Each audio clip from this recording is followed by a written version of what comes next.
Like, because coming into today, obviously, like as you were saying, like you've prepped a few European-based things, but all we've been speaking about for the last little bit is Argentina.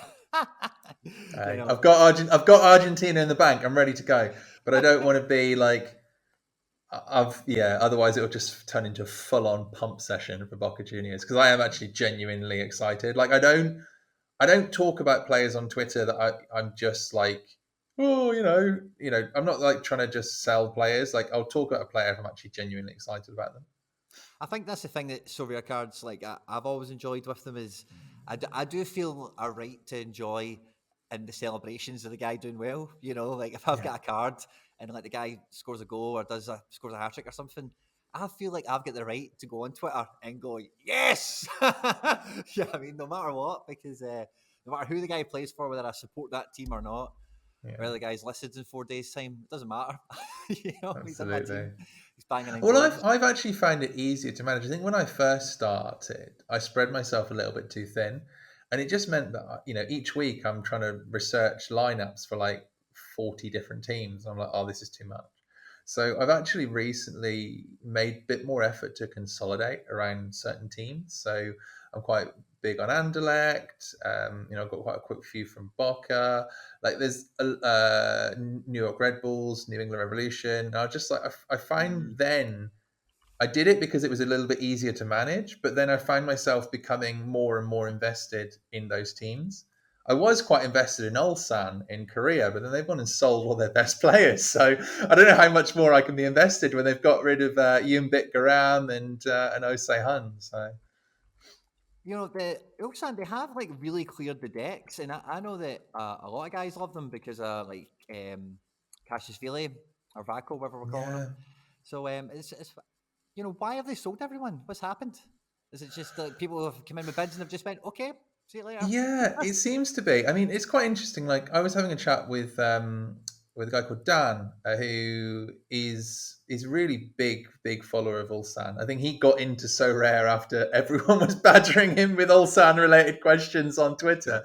But he's like, I've genuinely felt an affinity towards Ulsan this season. I've watched most of their games, and I bought a few of their players, and just suddenly like they're all gone. And I was reading a lot of Dan's commentary. He goes, it's at Dulsot Dan on Twitter. I was reading a lot of his commentary the other day, and he was just saying that it seems to have been just kind of poor management. It seems that they had release clauses for a lot of their young players, and a lot of their older players got a bit fed up that they weren't getting as much game time. So like Yunbit Garam, for example, the Yeah. season before last, he was absolute meta card on So Rare. He was incredible. And then last season, he was rotated so much. And I think he was like, look, well, if you're not going to play me, sell me. He's then gone to Jeju and is now a lock starter there. And then suddenly the guy that was keeping him at the team, Lee Dong-gyong, has now gone to Schalke. And Lee Dong-jun has also gone to the Bundesliga, I think, with Hertha. Osei Hun's now linked to Kashiwa. I think it's one of the Japanese teams. I think it's Kashiwa Reysol. It Nice. might A big be move from no, them. it's Shimizu S-Pulse. That's who Yeah. it was. Um, They're but rubbish. it feels like they were trying to bring through young players. The young players did really well, so they kept the older players out. They sold the older players, and then suddenly, just before the deadline, all of the release clauses for their young guys got triggered, and they've gone, oh, what have we done here? They're all gone. Yeah. But yeah, I mean, I'm not as close to the team, but I do find an affinity to them. So I think there's a bit on Twitter around it, but I just find it crazy. And I was like, I had my Ulsan stack, and now they're in Bundesliga 2 and J League, and it's all over the place. I'm like, okay, that stack is dead. Oh, it's gone. It's just been obliterated. But see, with so the Lee Dong Young that went to Hmm. Hertha, are you going to keep a hold of that? Do you have that one? I did. I actually had his limited for a while, but I already sold that because I went on a bit of a selling spree of limiteds to try and consolidate into rares. Not that I, Nice. particularly had anything against limiteds. I actually bought some back in last week just to play the special weekly, but it kind of I felt I was spreading myself too thinly, and I had like 6 out of 10 teams everywhere. rather than being like, you know what, I need some 8 out of 10s and 9 out of 10 teams that are going to regularly challenge. And Yep. the sort of best way I felt to do that was to sell out some of the limiteds, try and win more at rare with stronger teams, and then the idea being that the yield would be greater, and if I did ever want to dip back down to limiteds, I'm already competing at a higher level rather than stepping down. Like, I was following limited for fun. Like, I initially started it in La Liga, the special weekly. I think it was game week 200, and I don't play champion at rare level or above because I just, the time I joined, it was just so expensive, and a lot of people had the very established teams with high XP, and I was like, I just don't have the ETH to be challenging in that division. So I started with limited, essentially just as a way to follow some more accessible teams, and not be constantly hunting for K League and Mexico and Argentine streams every weekend and go, oh look at La Yeah. Liga on the actual television. Oh, I can watch this one. So that's why I started, and then I realized that I just spread too thinly. So I was like, you know what, actually, let's just consolidate and focus on having, 3 strong teams rather than 5 or 6 average ones. Yeah. The thing I always love about talking Sorare with yourself, Tekkers, is that you do like search the globe. You do go far and wide to get, to build a team that you can find to be competitive for like a special weekly or for whatever division it is you're looking for. And with like, we've been talking a lot today between us, like about Argentina coming back. We've also got Austria, Russia, Turkey, a lot of other leagues are about to come back in there now. And for Sorare users, I think we're about to touch the 90,000 mark or something like that at the moment. So I'm going to ballpark it and say 60,000 of those people have never played before when all these leagues have been on together at the same time, and it is going to be a real, it's going to be one of these kind of awakening moments, I feel, for some managers where they're going to be like, oh, I could just forget what the guy's called. I can just buy this guy who also plays defense, who will get over 70 points a game week, and he only costs, a fraction of the price that I was expected to pay for a guy of that caliber. And I think from an SO5 and a market perspective, that kind of switch, it will probably happen quite quietly. I don't suspect there's going to be 60,000 people on Twitter saying, I've seen the light, but you'll notice it in team selection in the market, but I think that'll be something that will be very interesting to keep your eyes on over the next little bit. Absolutely. It's going to massively increase choice. If you think about it at the moment, I mean, let me just pull up my calendar. At the moment, if we look this coming weekend, we've got 131 licensed teams playing. That's game week 242. So we've got 131 licensed teams playing. In game week 248, that jumps to 232. So what's that? Like a 40% increase. Yeah. That's going to bring a lot of extra players into consideration. My gallery, to be honest, my gallery was very, very MLS heavy. Like the time I joined back in March, like the European seasons were coming to an end, and I was like, okay, well, for me, particularly when I started off as an absolute threshold chaser, and that was my one and only focus. I was like, well, I don't want to buy players that a season's going to finish in 8 weeks. Like, I want to be running all the way through the summer. So I went very MLS heavy. And actually, if you look at it now, like, I don't have rare pro teams in Europe, but I've got what I think now is a pretty competitive rare pro team that I can run out in America.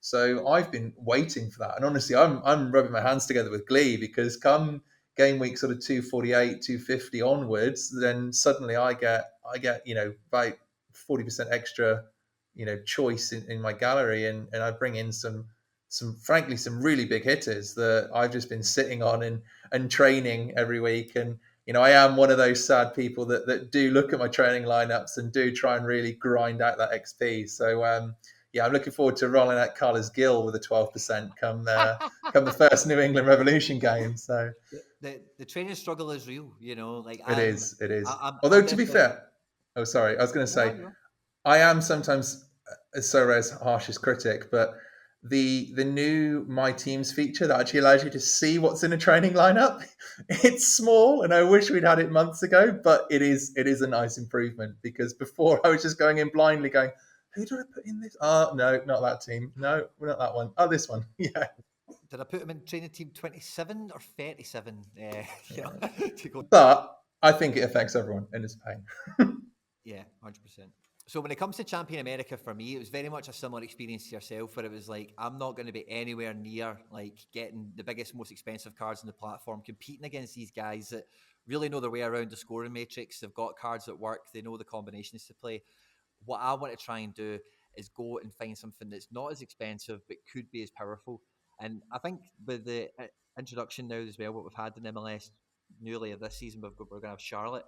It's up to a 34 game regular season now. And what they've said on the fixture list as well, and this is something for people at home to be very mindful of, is that the fixture list is deliberately very weekend heavy, and they're just going to run as a nice continuous season all the way till the Qatar World Cup, basically. So they're not going to be ramming fixtures in like they were for a bit, before. But Yeah. having that, so what Champion America is really going to be for everyone for the next 10 months is like the big weekend fixtures. It's always going to include the American teams now for the foreseeable. And having, that's where all the battles are won and fought with the Bayern Munichs and the Ajaxes is at the weekend. Absolutely. And I think as well is, we'll see the impact of the reward system as well, because the amount of competitive lineups will massively increase. I think, we'll see rewards increase. But, what I think as well, and it's sort of really valid point you made there, was it's now a 34 team league. One of the things that I found quite frustrating last season, was because it was an odd number, every week you have a team missing out. So when you're trying to optimize your teams and suddenly got your goalkeeper's not playing this week and then your forward's not playing the next week, it was quite a nightmare to correlate, even if you had an MLS only lineup. Yeah. So at least this season, that if the MLS is playing, then your players are going to be on that game week, which is a sort of weird thing to talk about, but it was massively frustrating last season.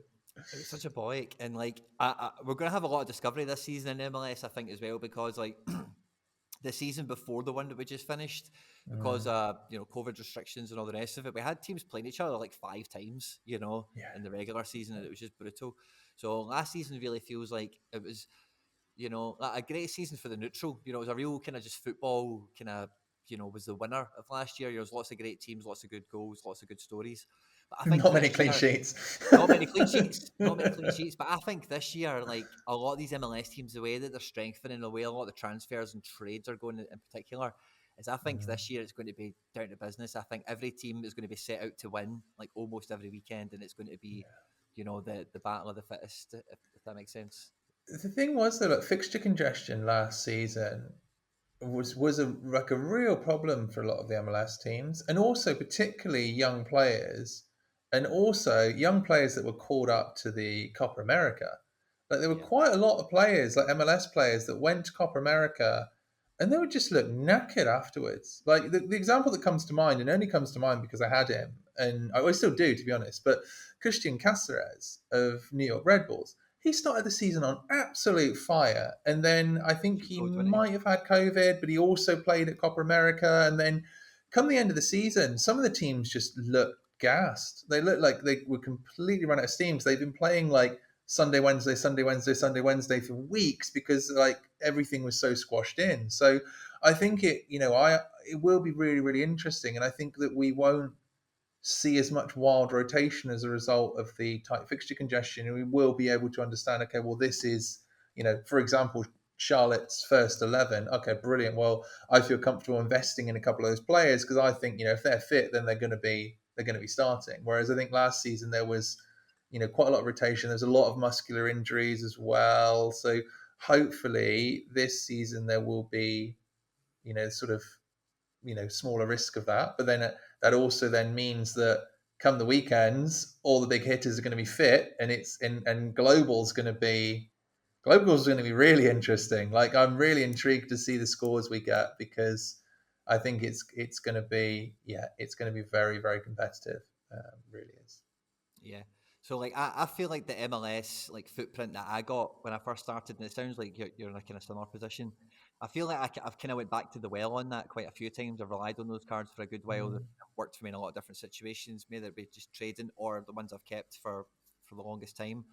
So coming into this season, you know, and again, for the folks at home, some of you will be going through this for the first time.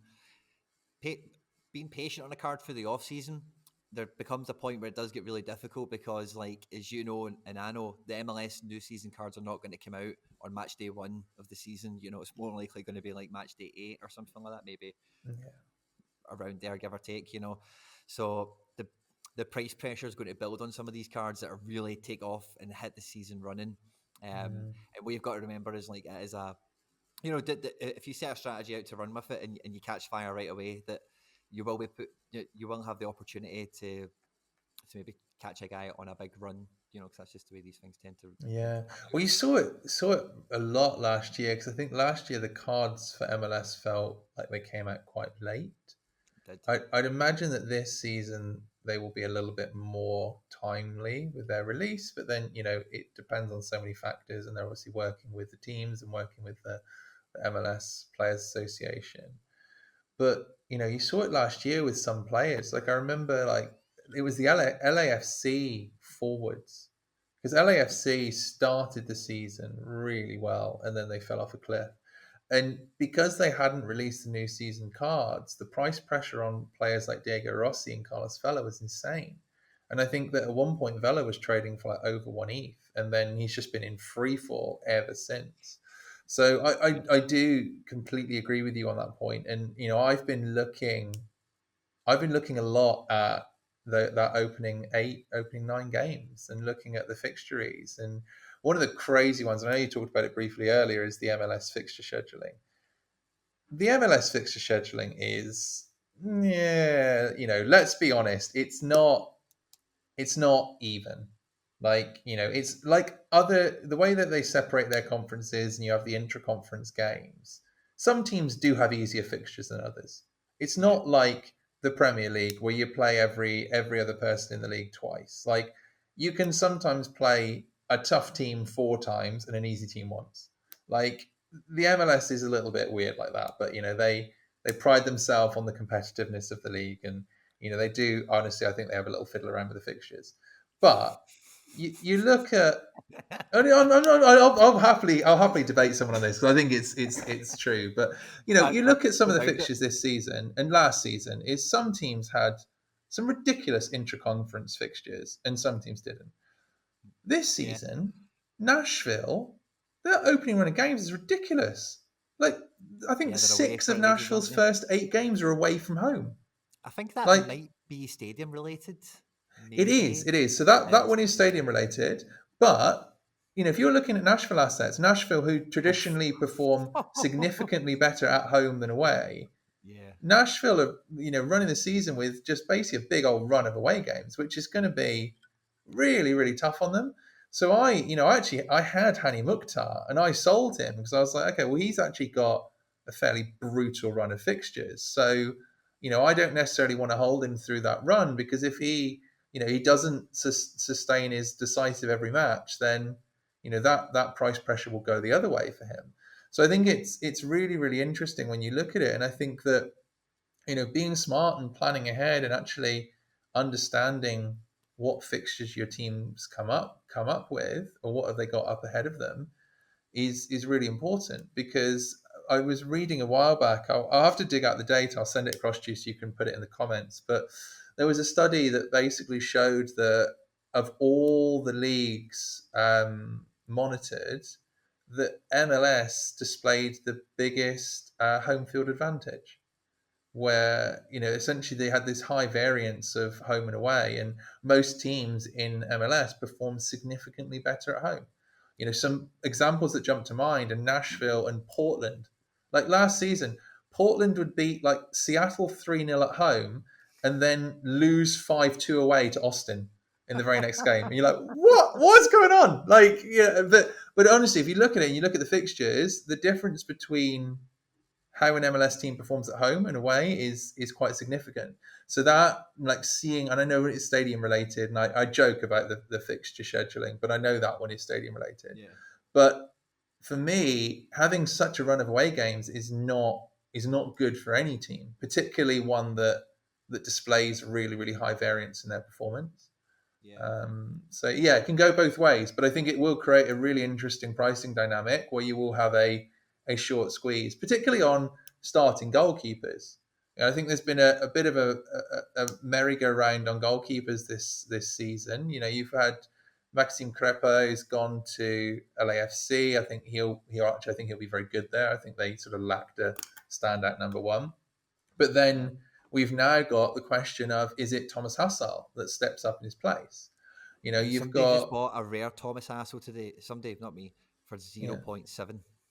yeah. So I think the word on the street is the coach is saying he's in. We're going to get him a backup. That's the word. I've got a super and I've got no idea what to do with it. I'm just going to buckle up for now. But that's the thing. But I think, this obviously pricing at the moment is based on the perception that he's going to be the starter. Like, I haven't seen anything to suggest that he won't be. But then, you think, what does his price do when he gets that first score in his L5? And another example of this is Alec Khan.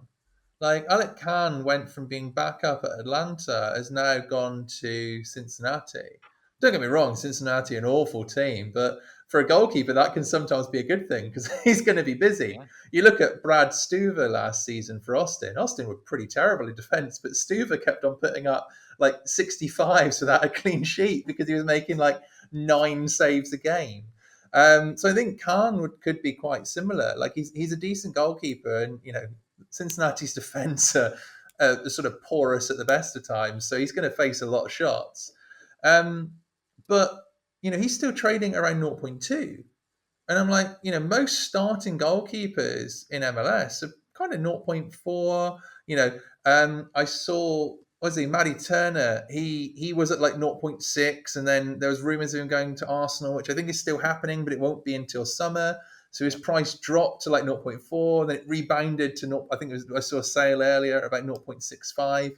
So the sort of pricing of a starting rare goalkeeper in MLS is, for me, it feels to be around that sort of 0.3, 0.5 range. With the elite ones like Andre Blake, people like that going for more.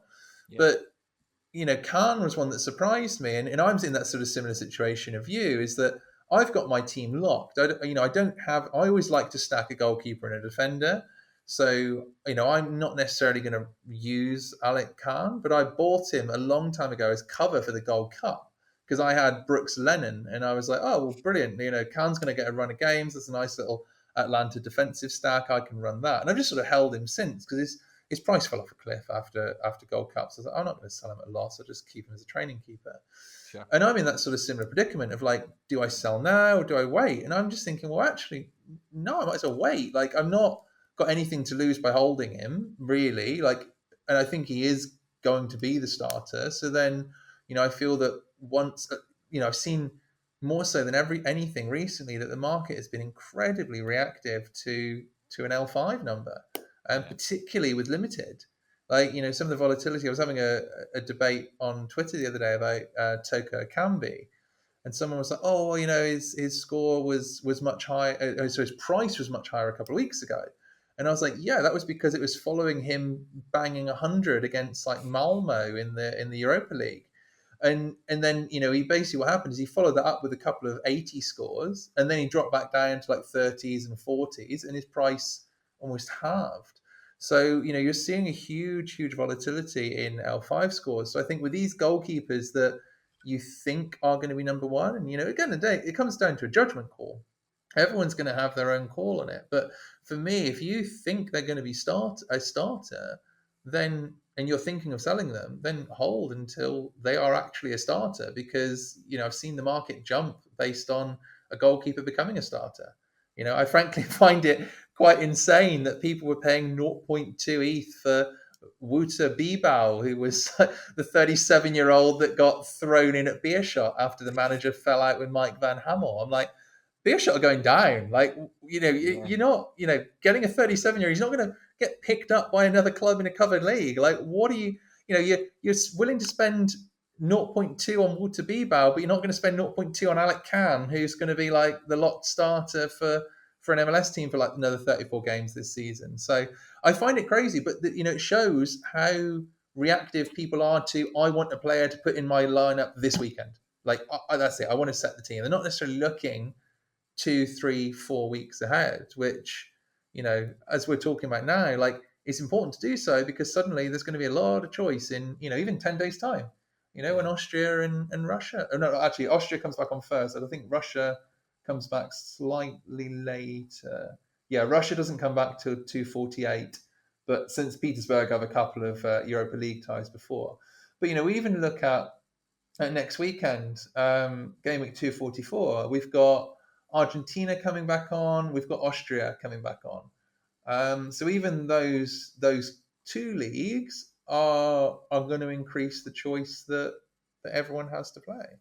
For myself, kind of coming into this little time, like I've been very much I've been trying to open my mind to other areas of Champion America, and like I've touched on already, me and you were before we flipped to switch, chatting a good bit about Argentina, as well. I think with Champion America, like I'm quite set in MLS, but one thing I'm always mindful I want to do, and something that I always want to make sure I'm in a position to take advantage of, is I want to have little footprints as often as I possibly can in little places. So I recently have like cut off my Asian arm of my club, but I still have like 6 cards, you know what I mean? Like, but everything else has been sold. And just for anyone at home that's not understand, so if I ever win an Asian card, I can still do something with it. It's not like I have to sell it. If I win something that I maybe want to keep for whatever reason. And so anyway, with South America, I've had that kind of urge, I've had that kind of craving where it's like, I think I need to get some sort of little footprint position so that hopefully with my Champion America cards, I'm going to start to win some guys that play in Argentina and some guys that play in Brazil, because I think those leagues as well, like, are ones that I'm very much looking forward to following more in this season. And I think really, like, when you think about Sorare as a thing, right, and what it is, one of the leagues that I would think to most people would stand out as being the most appealing to learn more about and get a bit closer to is the Argentinian and the Brazilian, because so many of those top players go straight into the top level of European football. Like when somebody gets bought out of Argentina or Brazil for over like 10 million, they're going to be a starting player somewhere most of the time, or they're like 16 and they're going to Real Madrid in 2 years when they get a team, that sort of thing. So Absolutely. I'm very What you much looking want, forward what to you're saying is you want the next Vinicius Junior when he's Yeah. still available at 0.05. Yeah, it's a rookie card. That would be lovely. Absolutely. Get him to 16, and that kind of thing. So, We're like, basically bringing the football manager strategy to so rare. We're going digging for wonder kids. You might have your MLS team set for America, but as your under 23s, Quinny, who's your under 23s in South America that you're signing up? Now that's actually a really good point. Now the way I've been kind of treating U23s, especially with like the kind of rural territories and whatever, is that I know that there is such a limited kind of choice out there. So my only goalkeeper choice really that's available is Tani. I've got Hassel Super Rare, which I'm not banking on that yet. I want to see him in a starting 11 or predicted 11, or I want to hear reputable he's starting, like widespread common knowledge situation, like it was with Ochoa, I think, kind of in the lead up to the season last year. Yeah. But I don't have much, so equally for that reason, like I'm not over invested in it emotionally or card wise, because I know that I'm not going to go out and get another Tani, figuratively speaking or literally speaking. So I'm just kind of going to live and die by what I've got. In terms of other So you've not built your D2 team just yet then? Or should I say super rare? Well, my super rare teams, like I've always deployed my super rare teams, or I've always felt capable to do them when everything's on. So like when I look at game week 248, I know I will definitely be playing 2D2s, U23 and All-Star, because I've got super rares coming out my backside. I've got goalkeepers then coming out my backside. But the rest of the time, like I think for anyone to be that strong where you can always play like limited rare, rare pro, super rare, like even in the European off season and even in the American off season, you can cover all those bases. Like you need to have a lot of gallery, and I'm trying to pick my battles a bit more in the sense that, like I say, I cut off my Asian arm, but I kept my little footprint, and equally with MLS, like I've shed some excess. Like I've actively tried to sell like my Kansas guys. I sold Johnny Russell. I've been trying to sell my Columbus guys because I'm just trying to. I've got a big footprint in Atlanta, Galaxy, and I've got some stuff in like New York and a few other bits and pieces. But I'm looking at it more seriously as like I'm just going to have like a really good America Pro when that's on only and nothing else. I'm going to have a really good U23 something. I've got super rares that could make it something, or if it's just going to be rare. And then everything else is global, you know, like, because that's always where I want to be targeting, like calendar round or all year round. Yeah. Well, that's the thing. I've never really seriously competed in Rare Pro. It's always been rare for me. But what I've been doing is, sort of banking some ETH from trades and from prizes in my rare team. And in the off season, I've been quietly building my rare pro teams. So I've now got what I think would be quite a competitive rare pro team for under 23, and one, it is America, but I have the option that I could run it in global as well, depending on what the prizes look like from week to week. But a lot of those have essentially just been really patient and waiting to try and get players that were a little bit under the radar. I picked up Aaron Long from New York Red Bulls, who missed the whole of last season. And I managed to nab his super rare for like 0.18, I think, came through auction, which, I've had to hold him for a while, don't get me wrong. But I feel that, getting a starter centre back, particularly if you're trying to step up, like, unless you're willing to throw bucket loads of cash at it, like, you've got to be patient. You've got to get those players and wait for them to come good. Like, I think you have one as well, Sebastian Leglet, who's gone from Galaxy to Revs. I grabbed one of him as well because I was like, well, I've already got Carlos Gil, I've got Adam Buxa. Like, this feels like a nice little correlation in D3, and I think I've got him for like 0.3, which, for a player that he's loved by Bruce Arena. Like, he's a player that you think would fit quite well. So then I drop a rare Carlos Coronel into that team, and suddenly I've got a nice little double stack that actually I think could be fairly competitive with the right fixtures. Could be fairly competitive in Rare Pro. But I've essentially had to do that in the whole off season. Like, I've waited really, really patiently and gone, okay, well, what are my areas of strength? Like, I had my rare team last year. I had Coronel, I had Gil, and I had Buxa. And I was like, in all honesty, if Buxa stays, then, brilliant.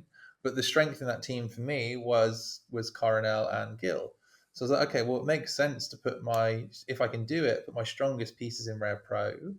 But to do that, I want to be building good super rares around them. And, it's just about being patient and waiting for the opportunity. And, I'll be honest, I've had 248 marked in the calendar for quite a while, having bought these players, probably maybe even 2 or 3 months ago.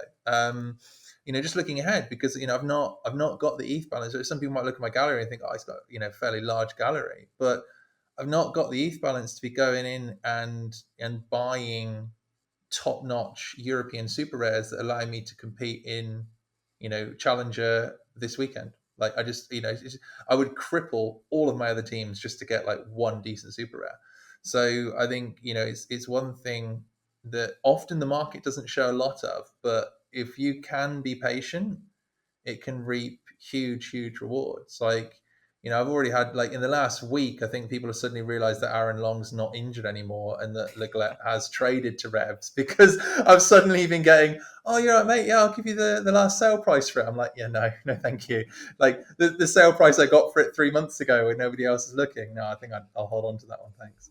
But yeah, it's funny how reactive the market is and how last minute they are. So I think, looking ahead and, trying to find that next player as well. You talked about your under 23s. Like, I'm quite excited about Galaxy, but I think, your point there about Brazil and Argentina is you've got so many clubs with great academies there. So, if you can follow the clubs and understand, who's coming through, the other thing as well, I think there's so many fan accounts. You look at Boca, you look at River, Independiente. In Brazil, you've obviously got Mineiro, but they're not really a youth prospect team. They just like to buy guys before they retire. Gremio have always been good, but unfortunately they've just been relegated, I think. But I'm trying to wonder, actually, to be honest, like, our licensed clubs, Corinthians, actually, to be fair, of the licensed clubs that we have in Brazil, I think Corinthians have have a fairly decent youth academy, so I think that they're always one to watch. But I We think need for a bit me, of Sao it's Paulo and a Boca wee and bit of River. Santos, I think, eh? Sorry. We need a wee bit of Sao Paulo and a wee bit of Santos in our life, I think, don't we? Absolutely. Yeah, I was going to say. So should be, from a revenue perspective, they should be going, okay, who's got the best under 23s? Because all we need is a goalkeeper to become a starter overnight, and we're selling him for an ETH each. The So next Allison. Oof. absolutely, yeah. But I find that exciting. Like my teams now, I've been playing the game for what 9, 10 months. A lot of my teams are quite settled. Like my challenge team settled, my America team settled. So for me, the fun is under 23. The fun is looking for that next under 23 that's gonna get into the team, and is potentially the type of player that suits the scoring matrix. So that's been my once I got my pieces for my America Rare Pro team, I was like, okay, cool, let's just go under 23s. Because even if they don't complement my lineup right now, like I think they're honestly some of the best assets to hold. I mean, you've seen like what happened with the prices of players around the transfer window recently. When look at Fabian De Kaiser, when it was talk that he was gonna take the starting spot in Eredivisie, there's suddenly his price like I think even 7x overnight. Like it was crazy. So I think it can be. I find it fun because I'm not scouting on Sorare data. Like Sorare data is brilliant, and I absolutely love it. But it's brilliant when a player's already started playing. So I find the under 23 aspect, particularly in South America, incredibly fun because I feel that it allows me to get ahead of the curve, and it allows me to find a player before it lands on the radar of 90% of the people playing the game, which I really enjoy.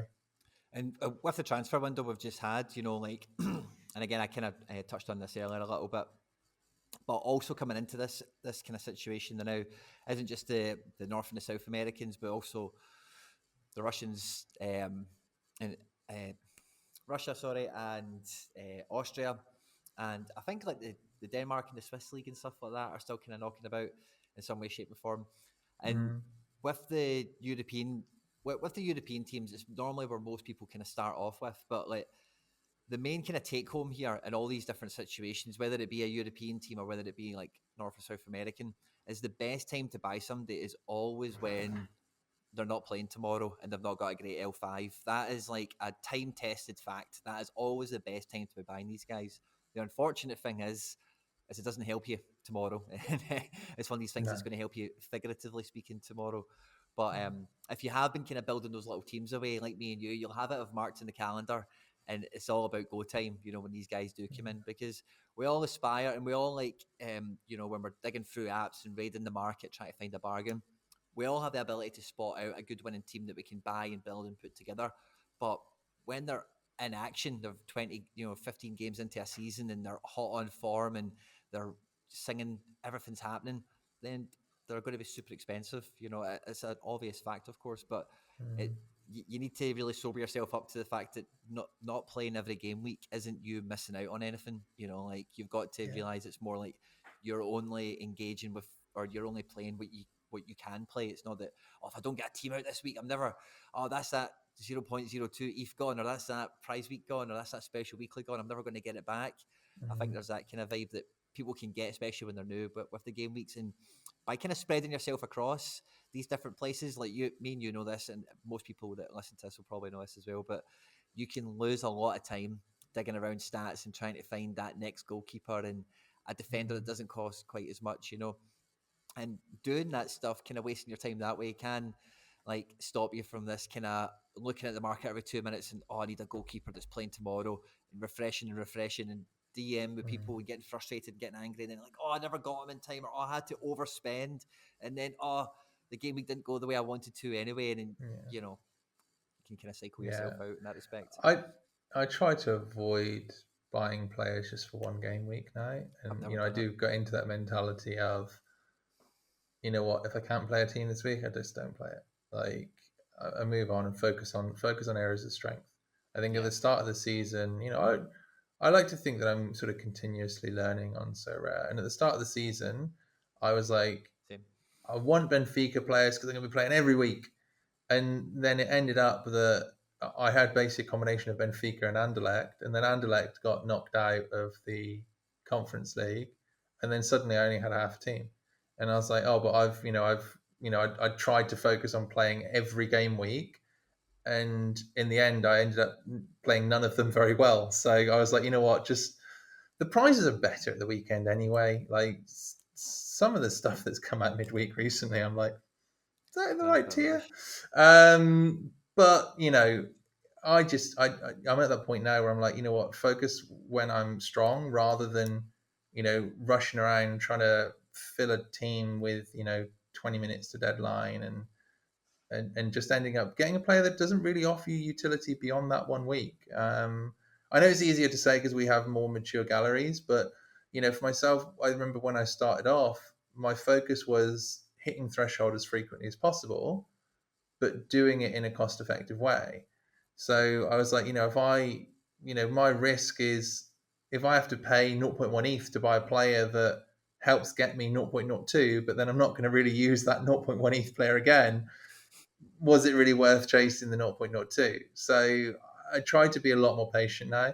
Don't get me wrong, I degened special weekly this week because the odds were stupid. Like Sorare managed to give the same amount of prizes every week for AFCON, even though we're now at the semi-finals and obviously don't have the same amount of eligible players as we did during the group stage. So whoever's played on the dynamic rewards there has absolutely dropped the ball. So I was like, you know what, I'm jumping in, I'm buying some limiteds because if there's this many prizes available for the semi-final that actually only includes 4 teams, then I'm going to jump in. But outside of that, I try to avoid buying just for a single game week because I just end up losing ETH if I do it. It's always hard, isn't it? Like when you're buying over, if you buy an overprice at the last minute just to try and fill a team, like, and then it's it's about utility. Like I try to a lot of the time maximize the amount of usage I can get from the cards. So it's about correlating. Like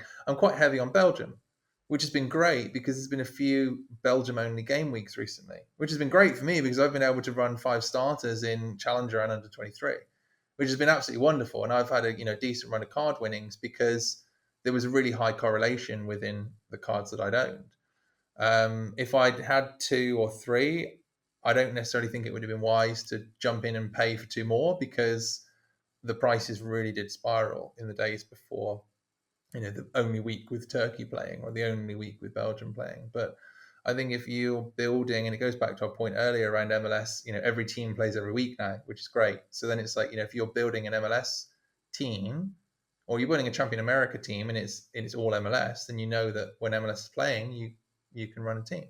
Whereas if you run like a combination of Argentina and Mexico, then do they always overlap? Or are there some games when there's a midweek where you have Argentina and not Mexico or vice versa? So I think it's really interesting in looking at that when you are planning ahead and team building and going, am I buying players that allow me to get 5 out in as many possible weeks as I can? And I hope that that's advice for, anyone of any gallery size, whether you're just starting out or whether you have more mature galleries, because, that correlation, ultimately helps you yield better results. Like the amount of points required to win a prize in these recent game weeks where it was Belgium only and Turkey only really dropped versus a game week where you had everything running in Challenger.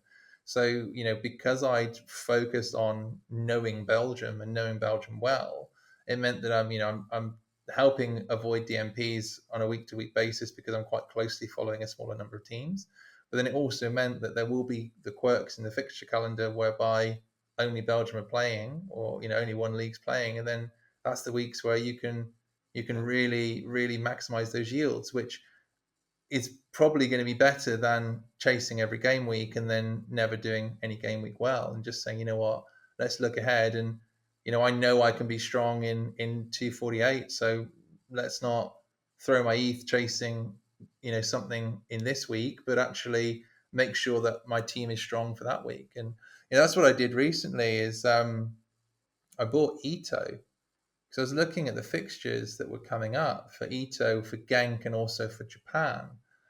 He just scored today, which was a wonderful, Lovely. nice little bonus right at the end of the game week. But he was trading for like 0.5, and he'd had a run of pretty poor fixtures. And I was like, okay, well, hang on a minute. Like, I'm quite strong in Belgium. Ito is, in my opinion, one of the best forwards in Belgium. He appears to be, you know, dipping in price because he's had a pretty rough L5, but he's got a great run of fixtures. Does he improve my team? Absolutely, yes, he does.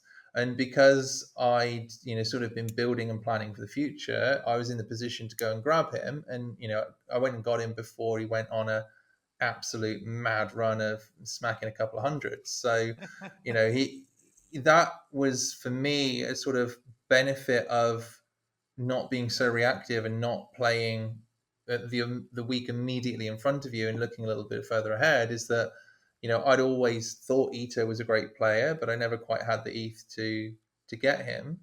But looking ahead, I was like, okay, well, it kind of feels like now or never for me, because this run of fixtures, I think he's gonna really absolutely storm them. Frankly, a great strategy for anyone at the minute is pick a forward that plays against Beershot.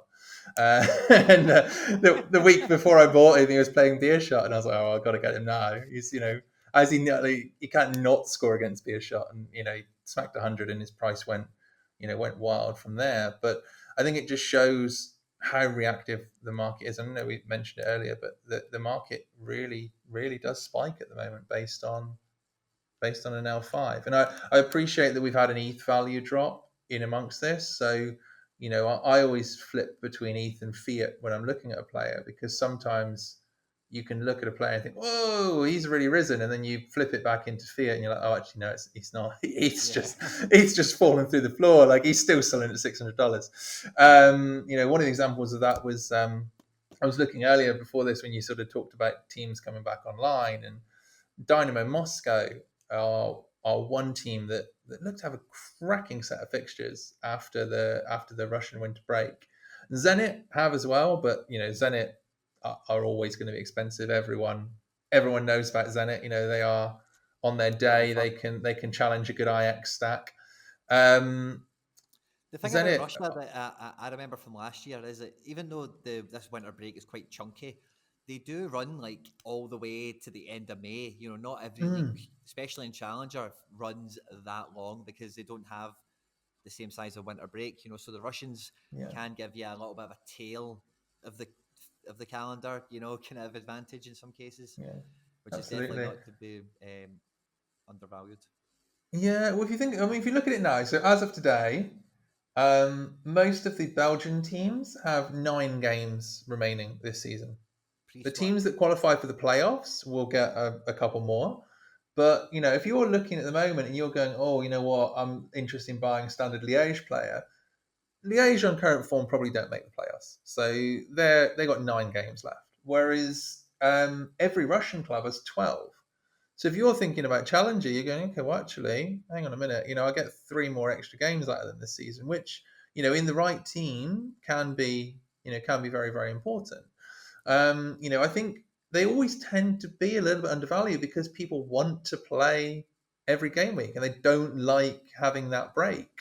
But, going back to that sort of ideology that I follow of, focusing on being strong when you've got the pieces to be strong, and say, you know what, I'd rather be going hard in a 1 game week a month than just kind of middle of the roading every single game week and not really getting anywhere. And you look at that, and Zenit have great fixtures, but frankly, Zenit walk the league, so they always have great fixtures. But the one that really stood out to me was Dynamo Moscow. And I was like, okay, well, Dynamo play, they've got Spartak, their second game back, but then they've got Khimki, Arsenal, Tula, Rostov, Krasnodar's one of the better ones, Nizhny Novgorod, Akhmat Grozny, Ural. Like, that's a run of wonderful fixtures. And, I sort of started looking at the Dynamo players. I was like, oh, I wonder how much their goalkeeper is, or I wonder how much their defenders are. And I looked at first, and I was like, oh, Schunin's risen. But he'd only risen an ETH. when I actually put it back into fiat, I was like, okay, well, that's just natural variation based on the changing ETH price, because his fiat price is stayed pretty flat. And I'm like, okay, well, this is a guy here who's got 12 games left this season, and actually probably 6 or 7, maybe even 8 of them, Yeah. you'd back him to keep a clean sheet based on who they're playing. Whereas it can't be said, the same cannot be said for Szymanski, who has gone on an absolute price tear in the last couple of weeks. I think prices of a lot of the under 23s have gone up. I was looking at Aurelian Tchouameni of Monaco a couple of weeks ago. I was like, you know what? One really, really big hitting piece in my under 23s is like, would be the next move for me. And I was like, oh, Tchouameni, always he's an ETH. Okay, that's maybe I could get there, maybe I could not. I paused and delayed, and now he's 1.8, and I'm like, oh, okay, missed that boat.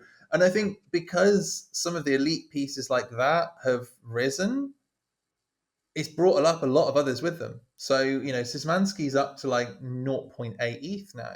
And he was trading for like 0.3 like a month ago, 0.35. So, part of that is the ETH variance, but, a big chunk of that is just increased demand for him. Like a load of people have piled into him. And I was like, when I realized I couldn't afford Tchouameni, I was like, okay, Szymanski, that's going to be the guy I'm going to go for next. I can grab him for 0. No, I can't. Okay, no, he's not 0.4 anymore. That ship has sailed. So I ended up looking further because I was like, although Dynamo have wonderful fixtures, like I don't have the ETH to go for that. So I looked elsewhere, and the thing that I found crazy is there's 2 players in Russia, Glebov and Utkin. Okay. They're both in the top 20. If you saw Sorare data by last 15, these lads are both in the top 20, under 23 midfielders and challenger. Yet they're trading for 0.2, 0.25, which I was like, Szymanski's a better player. Like, don't get me wrong. Like, Szymanski's brilliant. But is he 4 times better? Like, and that was the sort of thing that I find really interesting. And I think recently there's been a real movement towards the hyped popular players with a big L5, and some players just for me seemed overlooked. So I ended up, and don't get me wrong, like someone's going to give me stick for saying, "And I'm going to make you started off with Tchouameni on your watch list, and you've ended up with Glebov." But it goes back to your point earlier around I'm not the manager that's wedded to a particular player. I'm like, who can get me the scoring potential? So I just follow the numbers, and I think Glebov, the reason he's not very much is because Rostov is sitting in the relegation zone. But he's just been called up for the Russian national team recently. Like, he played a couple of minutes against Cyprus, I think. He's a defensive midfielder with a bit of a beast of a long range shot on him. So he's one of those players that even if Rostov are going to get absolutely pounded, he's just hoovering up AA, without needing to score. Like, he's not the Vinicius Souza, because I don't think anyone is. But it shows that for me that decent under 23 defensive midfielders, they can be in teams that aren't at the top of the table and still score well. So that for me, and I think I get there's the risk of relegation, but for me, any player, particularly in Russia, with their rules that mean they have to have a certain amount of Russian nationals in their squad, there's no way that a team doesn't pick up a guy that's shown enough quality to be in the national team. Like, if Rostov get relegated, he's going somewhere else. Like, one of the Moscow clubs will take him. Like, that's just how it works in Russia. It's kind of how it works in Austria as well, to be honest. Like, you see the top clubs just stockpiling from all the others. Like, Salzburg, I think, have like 5 top players for every position. Like, and one of the ones I found interesting, you talked about looking for those sort of gems and looking for those diamonds in the rough and trying to find players before they boom. But look at Salzburg's cast-offs, because a lot of the time they're still decent. There were 2 players I noted here. Where were their names? Affengruber's one of them, and the other one's Eric Martel. They're both Salzburg Academy kids who could get a game at Salzburg. And that's not a stain on the player because Salzburg have ridiculous depth. Both of those guys, one's gone to Austria Vienna, one's gone to Sturm Graz. Both are smashing it in terms of AA. Like they're both great options for under 23, but they were Salzburg cast-offs. Like so, it's you see these teams, the dominant teams in some of these other leagues that just absolutely stockpile players, and you can get some real gems in just looking for their academy. You look at, I know they're not so covered, but Chelsea. Southampton's strategy now seems to be nab whoever's not made it at Chelsea, and it's working out really well for them. Then sell them to Liverpool. That's normally what Southampton do. Yeah, well, there we go. They'll be at Liverpool next season, That'd be a nice wee chain. Yeah. But no, I might feel the way Salzburg are a little bit of an exception, of course, because they're not really like a normal club. They're very much like it's almost like an American college almost. They scour the globe and they give these scholarships in football, scholarships into European football. We're going to move you to Austria and we're going to acclimatise you to European football. We're going to teach you this, teach you that, blah, blah, blah, blah. And then we'll send you on your way to here, there and everywhere, But those situations, I do it a lot with City. Chelsea would be, there's a lot of Chelsea loan products that are available on the platform now. Yeah. These types of strategies are always nice little backdoor entries into different regions, higher profile cards. Because when you were talking about Dinamo, the only player that it comes into my head until I get one that's not, I've got unlimited, but is Zacharian. I've just, whenever I've watched Dinamo, I've not watched Dinamo this year other than highlights from Zach. But he's so, for me, whenever I have watched him, he's just been the takeaway player every single time. Yeah. And these U23s that you find in Austria, like Eric Martel at Austria Vienna, big fan of him going into this year, and he's done pretty well so far. These guys can be found kind of everywhere, but equally, like you say, like the talented guys, they might not always make it all the way to the tippy top. But as we've seen in this transfer window, the transfer market, the world transfer market is cross-pollinating. Really, like it feels like never before. Maybe it's just because we're now seeing it and we're quite close to it, and maybe that's a wee bit, there's a wee bit of that kind of bias going on, perhaps. But it really does feel like the transfer market, that kind of cross-pollination, I feel like is like well established now. MLS clubs are selling into Europe every window, in the multitude. Japan, the same, So if you're chasing down, or we all want to be in champion Europe, trying to win Mbappe's and Haaland's and whatever at some point, but sometimes just backing talent and being patient on it, whether it be the guy at River, the guy at Dinamo, or Salzburg, it could be a real hodgepodge of some Champ Euro teams that come out over the next couple of years. A lot of them tend to come through Belgium as well. That's why. That's why I really like Belgium, because sort of my main focus is Challenger America under 23, but in Challenger I focus on Belgium, and so many times, there's a lot of my players. Like I've had both players from my Champion America team and Champion Asia team both transfer into Belgium in this window. So it is interesting in looking at sort of where you follow it and which leagues give, or which teams give opportunities to youngsters. I find really interesting. And going back to your point around looking at who's out on loan, like I grabbed Harwood Bellis because he was on loan at Anderlecht. Started the season very well, and then he sort of had a dip in form and couldn't get back in the team. But I was like, well, hang on a minute, like City aren't licensed at this moment in time. Like Harwood Bellis is a really decent academy product. And at the time, I grabbed him for like 0.1, and I was having a chat in one of the Discord groups. And I was like, he's got championship written all over him. Like either at the end of this season, I said, do a season at Anderlecht, he'll come back and go to the championship.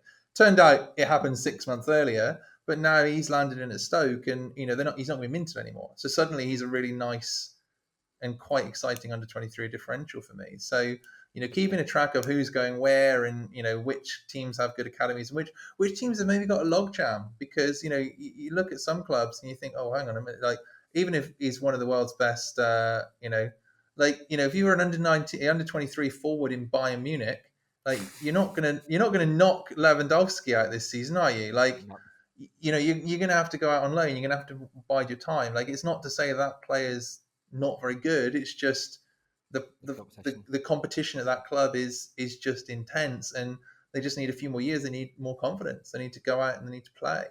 I've had one guy,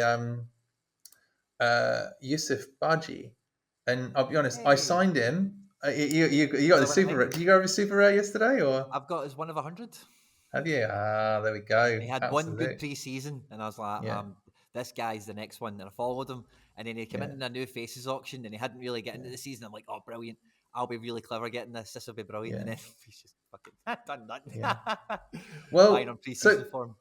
I'll be honest. I bought him because just before I started playing So Rare, I was 5 seasons deep into Football Manager, taking the mighty Plymouth Argyle to the Europa League. Nice. Um, and he'd just got like a ridiculous. It was like a 97 million pound transfer to Barcelona, and I was like, oh, well, who's this kid? So I started watching some Bruges games, and I was watching the Bruges because he was only really played in the cup, and he Sure. scored a hat trick. Like I watched this game, and he scored a hat trick in the cup. I was like, right, that's it. I'm getting this guy. He's coming in, and he was like one of my very first signings I made, and then ever since Uh-huh. then he's not played. Yep. But he's just gone to Charleroi in in Belgium. So like suddenly now, he's trying to get in. This poor Badgie, like he looks like a talented kid, but he's trying to get in the team ahead of Lang and De Catalara, which is just at this moment in time is not going to happen because those two guys are absolutely brilliant.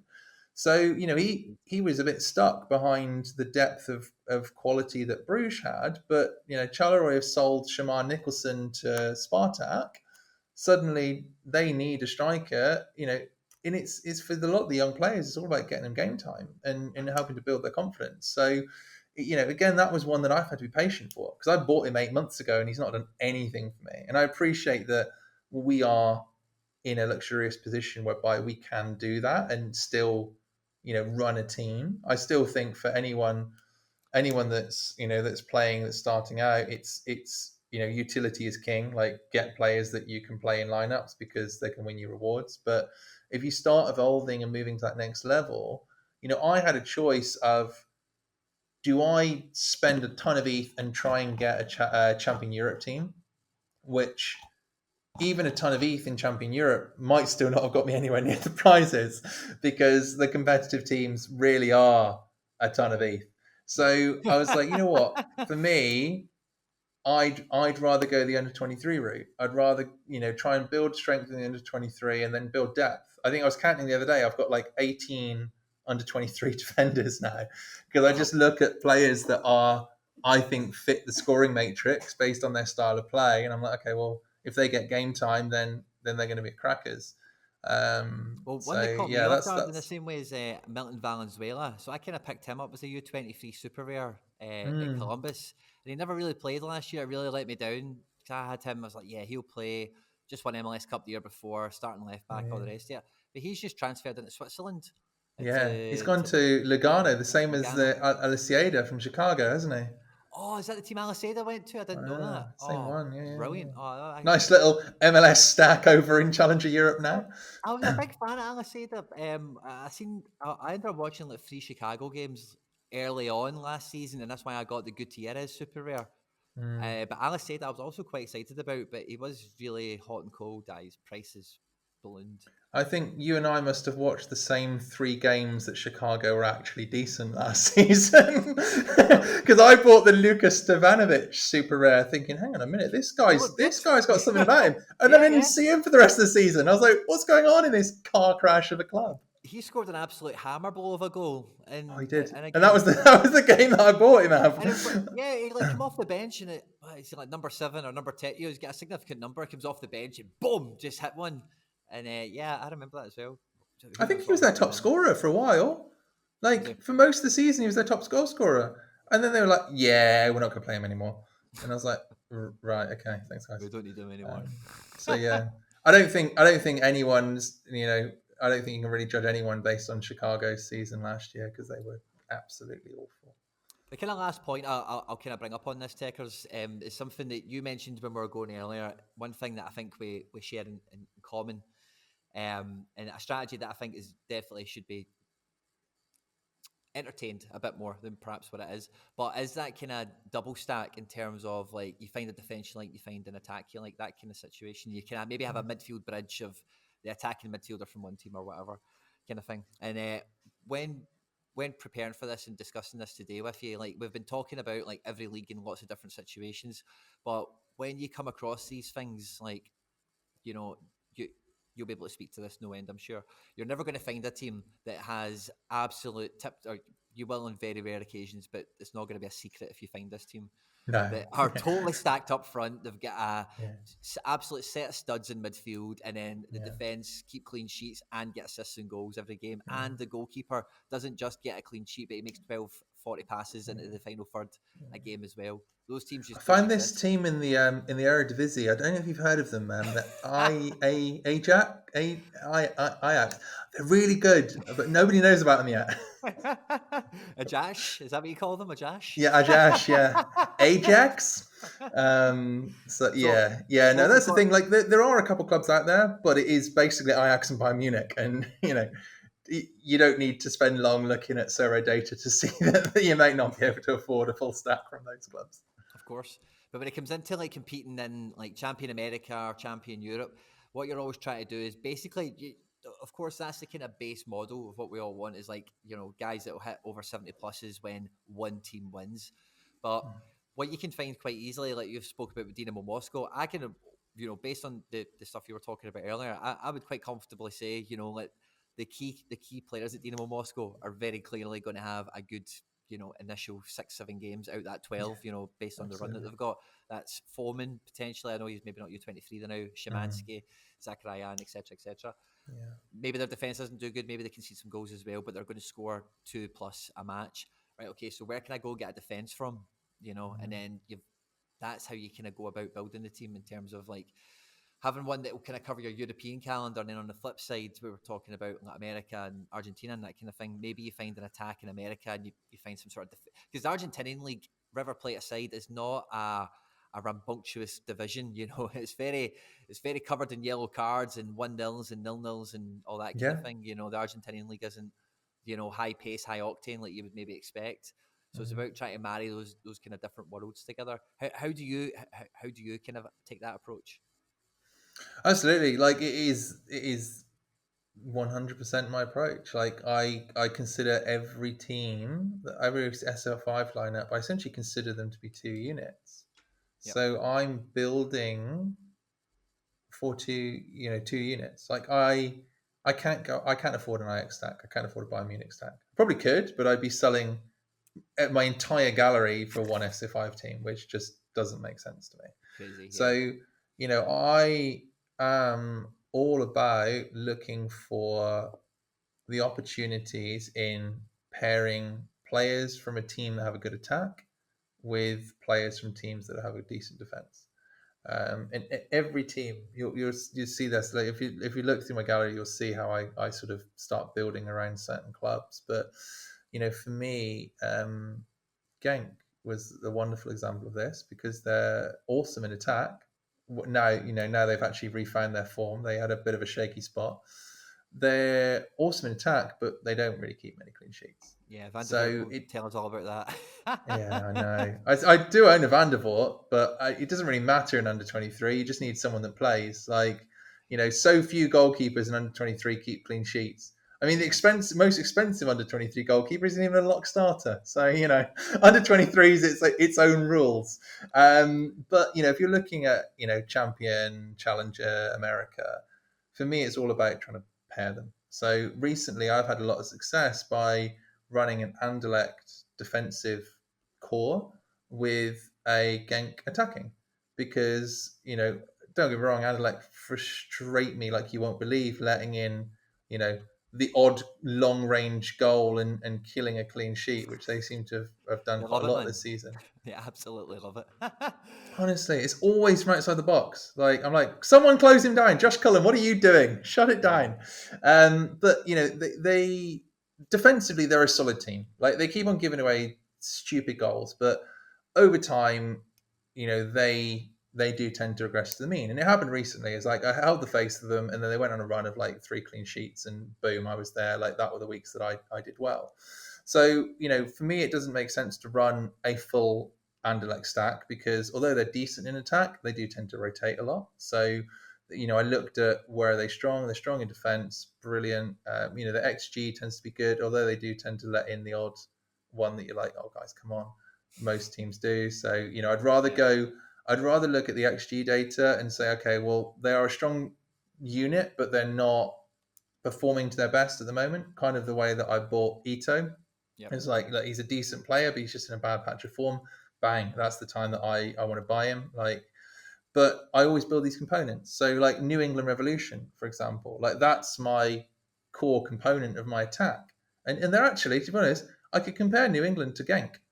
They don't really keep many clean sheets. They really don't. Like a load of their games last season were like 3-2, 2-1, 2-all. Like they're brilliant in attack, but they're not elite in defense. And to be honest, very few MLS teams are, resolute. It's Nashville, really. yeah, they're We're not most famous like for it, exactly. And it all comes down to the way they build the teams of the salary cap. Is they're getting designated players, and they're not getting designated players that are a goalkeeper. They're all they're number 10s. They want the number 9s. They want the superstar striker. So it is a league that tends to score more than it concedes. I think that's the key benefit to no relegation, because nobody's worried about, oh crap. No, whatever. Yeah, we can't go buy Sebastian Druisi from Zenit. We need a goalkeeper. Yeah, Brad exactly. Struber's only played 20 games before this season in his life. Yeah, it's fine. No, we're not going to get relegated. Go get the striker. But this is the interesting thing. Is you talk about these components, and you made a good point about the Argentine league. The Argentine league, except Boca, which are just like a law unto their own. The Argentine league is quite low scoring. So Vélez and Boca are both pretty solid candidates for, if I'm getting a goalkeeper and a defender, why not pair a defensive unit from Vélez with an attacking unit from New England? Because then you're getting the best of both worlds. You're getting a team that scores well, and you're getting a team that's happy to sit there and grind out 0-0s. I had a lot of success last year with Racing. I had, before he did his ACL, I had Gabriel Arias and Eugenio Mina. Yeah. Clean sheets. Like they were boring as sin to watch, but they were absolute 0-0 specialists. And I was like, brilliant. I don't care. Just give me a clean sheet. I won a Eugenio Mina, and I sold him rapid, and I really wish I kept him, because he scores good, doesn't he, for a 32? Yeah, he does. For a fullback, I'm really surprised, because I was looking, and the problem was all of the centre backs at Racing, they didn't mint them. And one of the centre backs was a midfielder card, so he was locked in centre back, but he was only minted as a midfielder. So I was like, oh, I need a stack, and I was like, okay, well, I'll take Mina, because his scores actually were fairly decent for a fullback. Like he wins a lot of duels, and he's not terrible on possession lost. Yeah. But that was brilliant. I won a lot of rewards last season by running my Racing defense with my New England attack. And I think it was Gil and Buxa, and I can't remember who else I had. I only bought Mukhtar near the end of the season. It wasn't anyone like super strong. It was just like one of your AA grinder types. Like it might have been like Mark Anthony K or someone like that. Like it wasn't anyone special. But the fact that Gil was always banging out 80 pluses, I was like, oh, well, I'll stick my captain's armband on him. Racing are going to be 0-0. All I need is Buxa to get on the end of a Gil cross, and happy days, I'm in the prizes. So that's why I really like it. It's because of the correlation. Because otherwise, you're hoping for a lot of independent events to happen. Yep. And for a defender, for a goalkeeper, you're only really going to get into the prizes if your goalkeeper keeps a clean sheet. Really, in the big weekends, you need a clean sheet. Yeah, you do. You really do. So then it's like, a goalkeeper that can get about 60 without one. Yeah, or a goalkeeper at 60 without one. But they tend to be the ones that are also at risk of conceding 3 goals. So you've got 60 or 15. So I thought you were going to say they tend to be called Sylvia Long. Well, no. Yeah. But you're only really going to win if your goalkeeper keeps a clean sheet. So in my mind, why are you then running a defender from another club and hoping that club also keeps a clean sheet in the same weekend as your goalkeeper keeps a clean sheet? Yeah. Like you're inherently wanting more independent events to happen, so therefore you're more open to chance. And that's why I like doing it. It purely comes down to the fact that I know then if my goalkeeper keeps a clean sheet, my defender's getting his extra 10 points. That should be enough to, if my forwards have had a good day, it should be enough to propel me into the prizes. So that's why I do it. It's simply a case of relying on fewer independent events. And, for me, teams that are known to be a good all-round stack, and, I'll have to mention Liverpool in this, otherwise I'll get a load of abuse on Twitter from the Liverpool fans. But, teams like Liverpool, Bayern, Ajax, they're brilliant. You can run a full stack and they'll have a good fixture and you'll do well. But everyone knows about that as a strategy, and everyone knows about those clubs. I feel you can operate on a much smaller budget by going, okay, brilliant. Well, who's the 0-0 specialist in this league? Brilliant. Okay, gonna have them. Let me grab maybe one or even two defenders from them.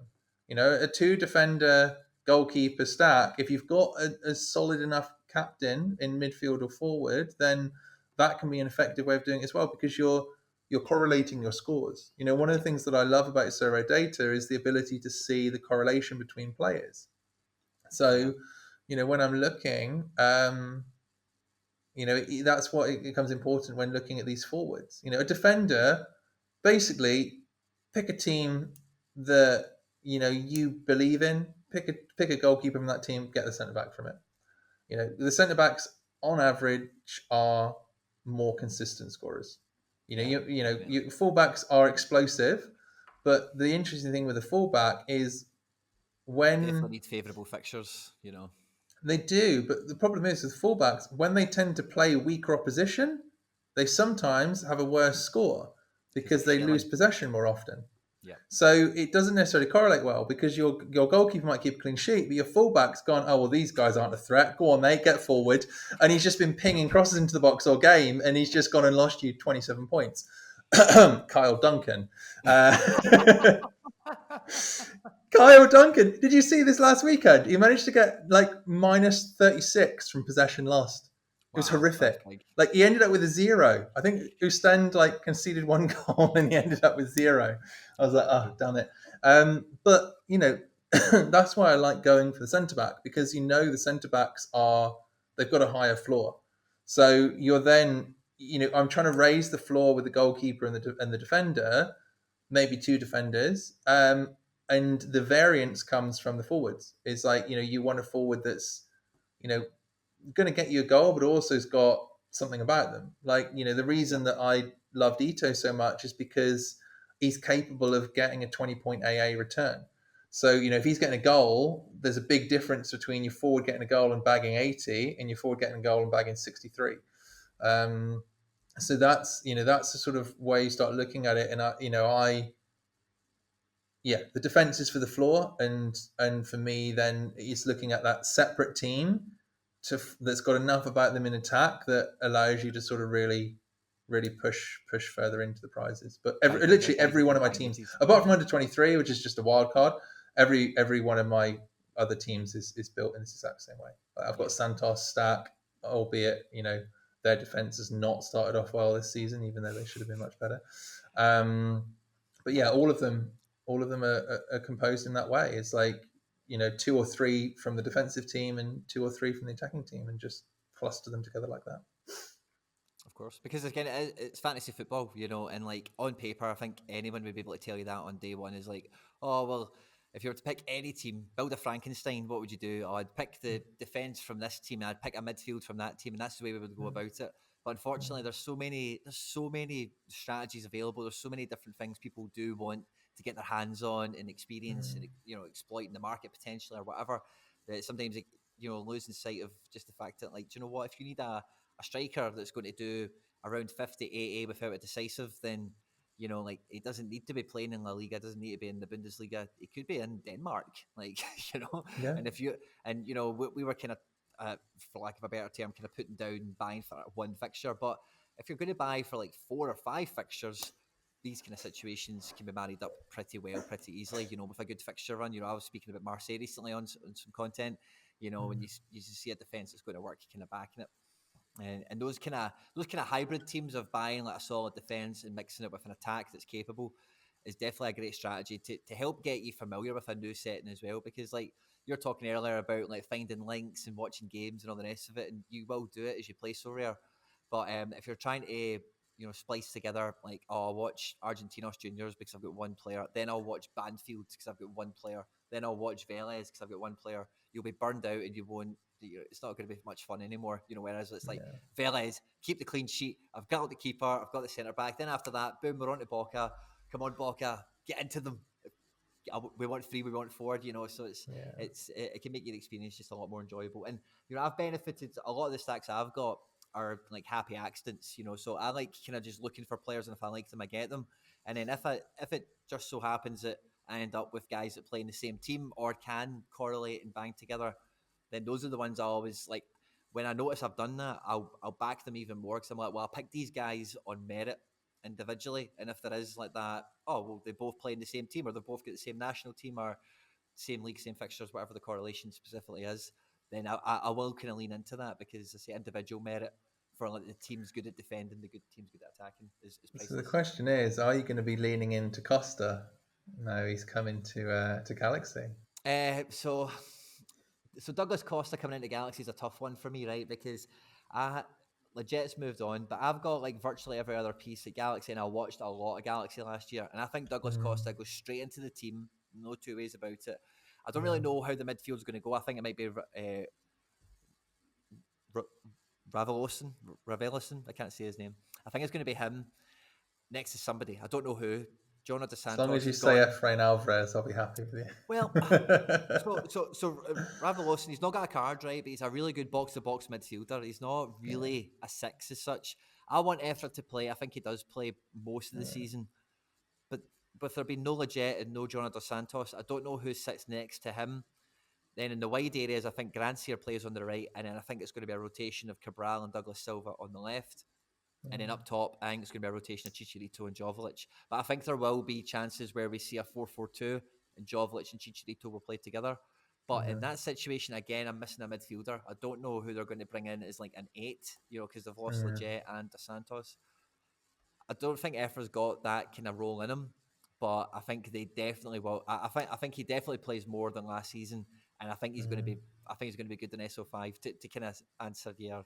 I don't know your question or what. Well, I've bought his super rare, so I hope so. So I think he's going to absolutely kill it. I think that the thing with Douglas Costa as well is I expect him to be shaky, and I expect him to be like most European, and for lack of a better term, I was going to say thoroughbred. The guys that have only played elite level in Europe. He was always at Shakhtar, Bayern, Juve. I think that's pretty much the only clubs he kind of bounced between before going back to Brazil at Grêmio.